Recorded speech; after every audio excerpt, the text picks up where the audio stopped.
What's up everyone, welcome to your 27th Python tutorial. In this tutorial I'm going to be showing you guys how to build your very own functions. Now in the last tutorial I showed you guys, or actually in the last couple tutorials, I've been teaching you guys how to use built-in functions. But there's going to come a time where you're going to need to make your own functions. And this is useful because if you want to use the same code over and over again, it's useful to have a function. So the first thing that we need to do before we even create a function is something called define a function. Now we need to define a function because when your Python program comes across the name of your function, it's not going to know what the heck it is. So before you start calling and using your function, you obviously need to create one. And defining a function and creating a function is the exact same thing. So to do this, go ahead and write DEF on your screen, and this means define a function, which also means create a function. Next, give your function a name, and I'm going to name mine what's up. And once you named it, you have to put any parameters you're going to use. So after the name, I'm going to put X, and you'll see why later. And again, this creates it, this names it, and I'm going to use a variable in my function called X, so that's why I have that.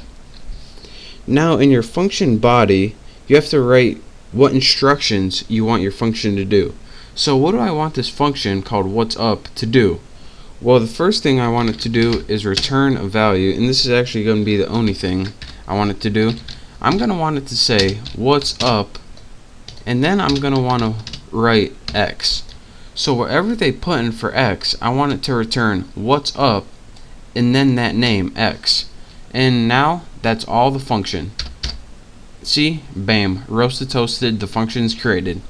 So how do we use this function? Well, whenever we supply a variable X, it's going to return the value what's up in the variable X. So whenever we're writing this in a program, we're going to want to print that out. So hold on a second, I got itch. So now we write print, and you don't have to print it, you can like store it as a variable or anything you want. I'm just going to print this out to show you. And next, how you use your function, you just call it by the function name, what's up, and then inside your parameters put whatever you want to have for X. So I want to have let's put Tony. So let me go ahead and run this, and it says what's up Tony, and let me show you guys what exactly happened here. This is our program right here. It says print what's up Tony. Well, WTF is what's up Tony? Oh, you created a function called what's up. Alright, so whatever parameter this is, I'm going to throw this in for X.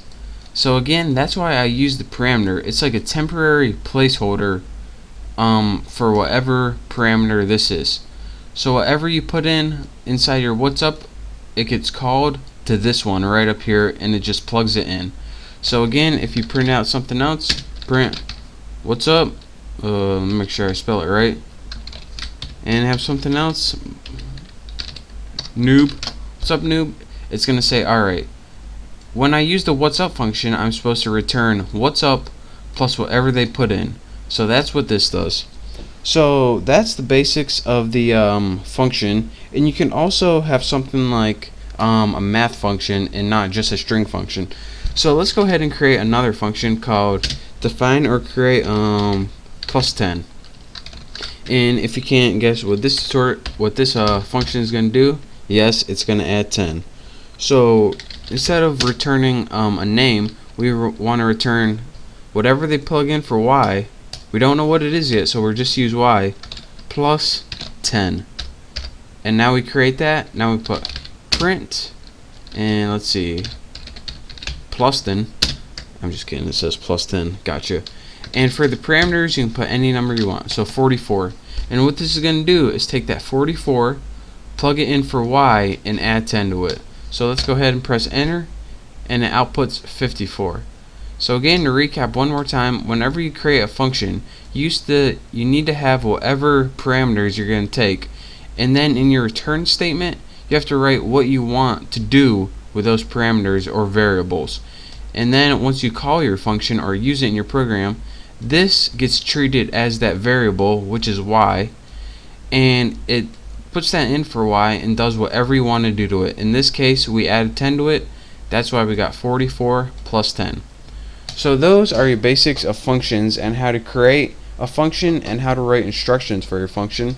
So pay attention to this, practice making your own simple functions, and in the next tutorial, well, I don't know what I'm going to be doing, but it's going to be sweet. So thank you for watching, make sure to subscribe, and I'll see you next time.